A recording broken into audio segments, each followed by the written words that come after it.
Ayer aparecía otro periodista de CNN diciendo, bueno, ¿y cuán sostenible va a ser eso? Sí. ¿Y hasta dónde va a durar? Bueno, se van a dar cuenta dentro de 5 o 10 años que este problema lo hemos ganado. Y entonces, yo siempre lo he dicho, la mentira tiene piernas cortas y la verdad siempre la alcanza. Todas las mentiras que se dijeron se van cayendo como castillo naipes porque la realidad de los hechos lo va demostrando. Y, como dice el presidente Bukele, afuera pueden tener una visión totalmente distorsionada de lo que está sucediendo en el país. Lo que importa es lo que el pueblo salvadoreño está viviendo y uno lo ve en los rostros de las personas. Hace un año, hace 2 años, hace 3 años, las caras de las personas eran de angustia, de aflicción. Ahora tú vas y ves en los autobuses, ves en las calles, ves en los espacios Usted públicos. dice que está promoviendo el turismo en El Salvador. Bueno, hemos duplicado la cantidad de turistas que esperábamos. Hemos superado todas las expectativas y no solo es turismo nacional, sino internacional el que está llegando. De hecho, y lo decía yo ayer también, en este semestre vamos a tener los Juegos Centroamericanos. La Universidad Nacional está sirviendo como la vía para alojar a los atletas y muchas de las competencias, la ciudad universitaria. Vamos a tener 5 campeonatos de surf a nivel mundial que se van a desarrollar ahí. Tenemos el concurso Miss Universo, es decir, es un país que está dando otro rostro. Es decir, y eso no hay necesidad ni de hacer propaganda, ni de traer mercadólogos para que mejoren la imagen del país. Eso se ve en los rostros de las personas. Si un periodista cualquiera, por ejemplo yo, quiero ir a El Salvador y constatar lo que ustedes están haciendo, ¿puedo hacerlo? Totalmente. O sea, hay libertades para que... Bueno, antes de venir acá, yo tuve 2 entrevistas. Sí. Una con el New York Times, que tenía ahí un equipo que había ido a verificar in situ si era cierto que estaban devolviendo las casas que las pandillas le habían quitado a las personas. Sí. Solo en un barrio que se llama La Campanera hemos devuelto 1.300 viviendas. O sea, 1.300 familias habían sido desplazadas de sus viviendas por las pandillas que se habían tomado las casas.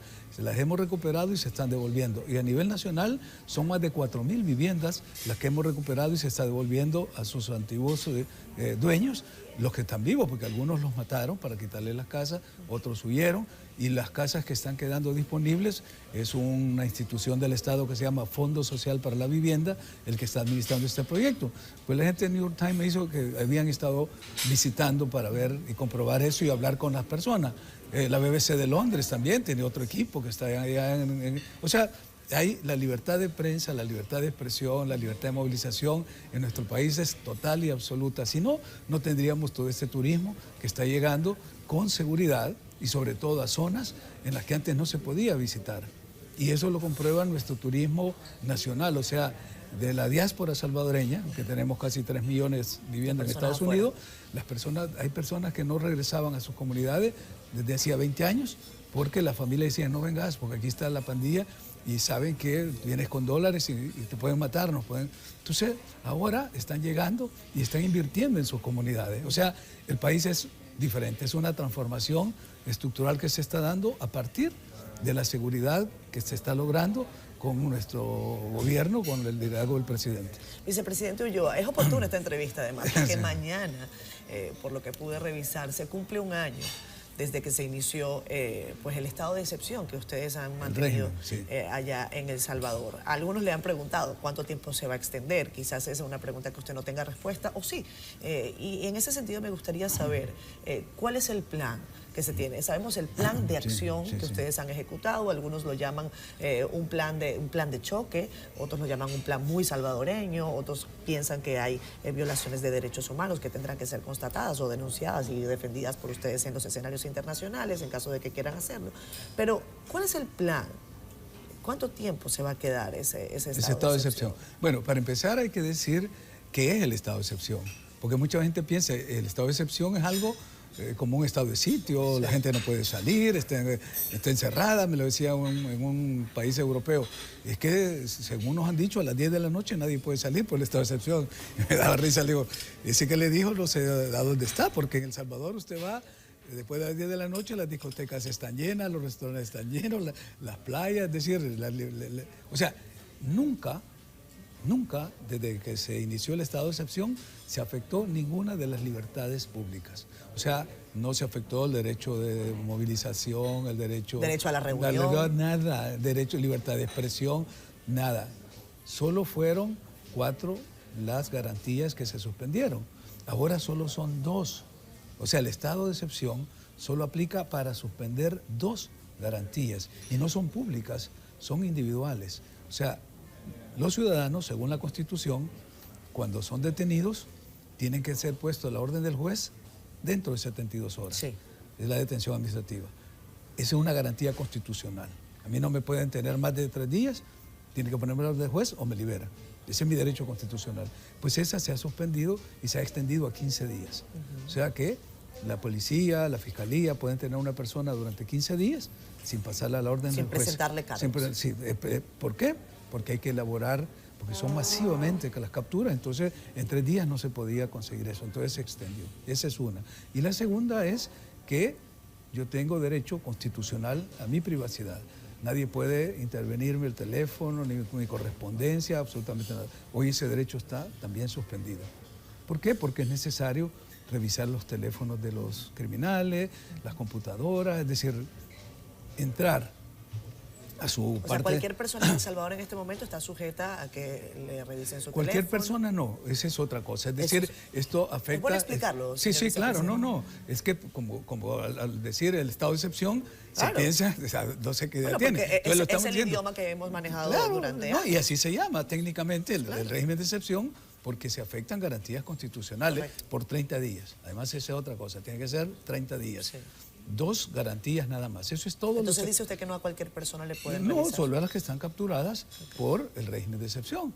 Es decir, un ciudadano común y corriente no está sometido a este tipo digamos, de suspensión de su garantía. Tiene que ser alguien que sea calificado, perfilado dentro de las estructuras criminales. Porque también, y eso lo dijo el presidente desde el primer día que se decretó el estado de excepción, la población honrada, los trabajadores no tienen que temer porque no va a pasar nada. Esto va dirigido a las estructuras criminales y por eso es el éxito que hemos tenido, porque hemos usado todo el aparato coactivo del Estado, la fuerza pública, también los marcos legales, todo lo hemos hecho dentro de la ley para poder aplicar esto. Se han tomado las decisiones en el Congreso debidamente, porque un estado de excepción, para que se prorrogue, tiene que tener una supermayoría legislativa. No es una simple mayoría, ni una mayoría calificada, es supermayoría. Y eso se ha venido extendiendo cada 30 días y como tú dices, no sabemos cuándo va a terminar. Lo que ha dicho el presidente es, vamos a terminar cuando terminen las condiciones que lo generaron. Entonces se va a terminar. Cuando terminen las condiciones que se generaron. Estas 2 garantías. No hay nada más afectado en el país.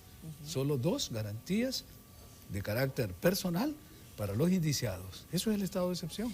Por eso es que la gente allá cuando se escucha eso dice, ¿qué es estado de excepción? Si aquí, o sea, mi vida es normal, es como ha sido siempre. O sea, al revés, dice, gracias a ese estado de excepción que lo han presentado afuera las cadenas de televisión y los periódicos como estos que te he mencionado, han creado una especie de, que para la gente dice, bueno, ¿dónde está eso? Y yo lo que digo aquí es, hemos logrado la paz y la armonía en las comunidades que no teníamos. Cuando estaban las pandillas, eso sí tenían estado de sitio ahí, un vehículo no podía entrar después de las 7 de la noche si no apagaba la luz, si no bajaba la ventanilla, si no se identificaba a la persona, porque la pandilla tenía el control del barrio. Las personas para entrar y salir a pie tenían que pagar una cuota, 25 centavos.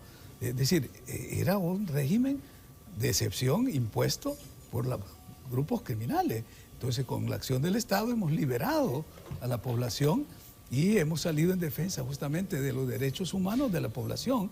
Los que ahora denuncian violación de derechos humanos nunca denunciaron cuando se asesinaba a las personas. Nosotros recibimos el gobierno en el 2019 de 2 gobiernos que había tenido el FMLN de 2009 y 2019 con 40.000 asesinados. Cifras del Instituto de Medicina Legal, Sí. 40.000, más de 40.000, 40.000 y algo, casi 41.000 asesinados en esos 2 gobiernos. Y nunca vimos que alguien saliera a defender los derechos humanos de todas esas víctimas.